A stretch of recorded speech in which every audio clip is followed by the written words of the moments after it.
ఈరోజు ముఖ్యమంత్రి జగన్మోహన్ రెడ్డి గారి మీద జరిగినటువంటి రాళ్లతో జరిగిన దాడిని తీవ్రంగా ఖండిస్తూ మరి తెలుగుదేశం పార్టీ వారి దిగజారుతనాన్ని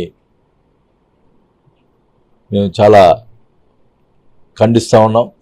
వాళ్ళు జగన్మోహన్ రెడ్డి గారు బస్సు యాత్ర మొదలుపెట్టినప్పటి నుంచి మరి వాళ్ళు ఓచుకోలేకపోతున్నారు. ఎక్కడ చూసినా జనం తండోపతండాలకు వచ్చి బ్రహ్మరథం పడుతుంటే వాళ్ళ మీటింగులు ఏమైనా వెలవలబోతూ ఉంటే మరి జగన్మోహన్ రెడ్డి గారికి ఇంత వేల మంది ప్రజలు బ్రహ్మరథం పడుతున్నారని చెప్పి వాళ్ళు ఓచుకోలేక ఈరోజు భౌతిక దాడులు దిగేదానికి వాళ్ళు ప్రయత్నం చేయటం నిజంగా చాలా దుర్మార్గమైన విషయం.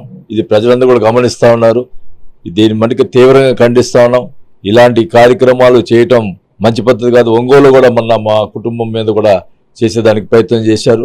ఒకటే చెప్తున్నాం, మీరు ప్రజాస్వామ్య పద్ధతిగా చేసుకోవాల్సిన అవసరం ఉంది. అంతేగాని ఈ రకంగా ఏదో భయపెట్టో చేస్తే మట్టుకి ఎవ్వరు కూడా ఇక్కడ సహించేవాళ్ళు లేరు. మరి మీరు 3 పార్టీలు అండగా ఉన్నాయని చెప్పి ఉద్దేశంతో ఈ రకంగా చేయటం అనేది మంచి పద్ధతి కాదు.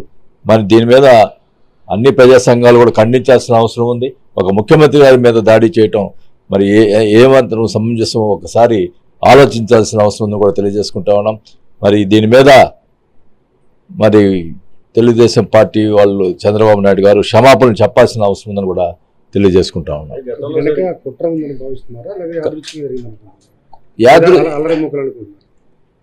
ఇప్పుడు అల్లరి ముక్కలకి ఏం అంత ధైర్యం అవసరం ఏమొచ్చింది? ఒక ముఖ్యమంత్రి గారి మీద దాడి చేసేదానికి అల్లరి ముక్కలకి ఏం అవసరం? ఇది కేవలం తెలుగుదేశం పార్టీ వాళ్ళు చేసినటువంటి కార్యక్రమం తప్పితే వేరేది లేదు. ఖచ్చితంగా దీని మీద ఖండిస్తున్నాం. ఖచ్చితంగా విచారణ జరుగుతుంది. ఖచ్చితంగా ఎవరైతే వాళ్ళు క్లియర్గా పట్టుకోవడం జరుగుతుంది, అది తెలిసిపోతుందని కూడా తెలియజేసుకుంటున్నాం. కానీ ఇట్లాంటి కార్యక్రమాలు దాడులు చేస్తే ఎవరు కూడా ప్రజలు ఎవరు సహించరు. కరెక్ట్గా మళ్ళా రెండోసారి ప్రజలు బుద్ధి చెప్పబోతున్నారు. అది క్లియర్గా వాళ్ళకి అర్థమయ్యి ఈ చేష్టలు చేస్తూ ఉన్నారు.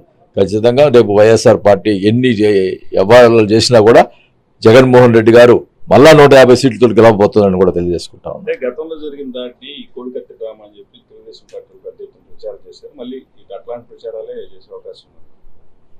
ఏందండి అసలు నాకు అర్థం కావట్లా. వాళ్ళు ఇష్టం వచ్చినట్టు మాట్లాడతారు. కత్తితో కొట్టుకుంటారా, లేకపోతే రాళ్ళు వేసుకొని కొట్టించుకుంటారా? ఒకవేళ కొద్దిగా ఇదైతే కన్ను రైలేదు.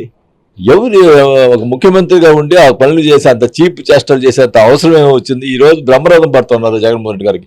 ఇంకా చీప్ చేయాల్సిన అవసరం లేదు. వాళ్ళు దాడులు చేస్తారు, వాళ్ళే మాట్లాడతారు.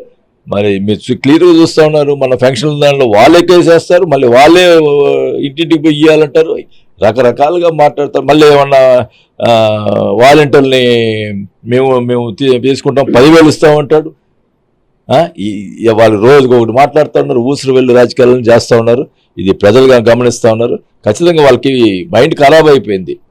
ఏం మాట్లాడుతున్నారో ఏం చేస్తున్నారో వాళ్ళకి తెలియటంలా.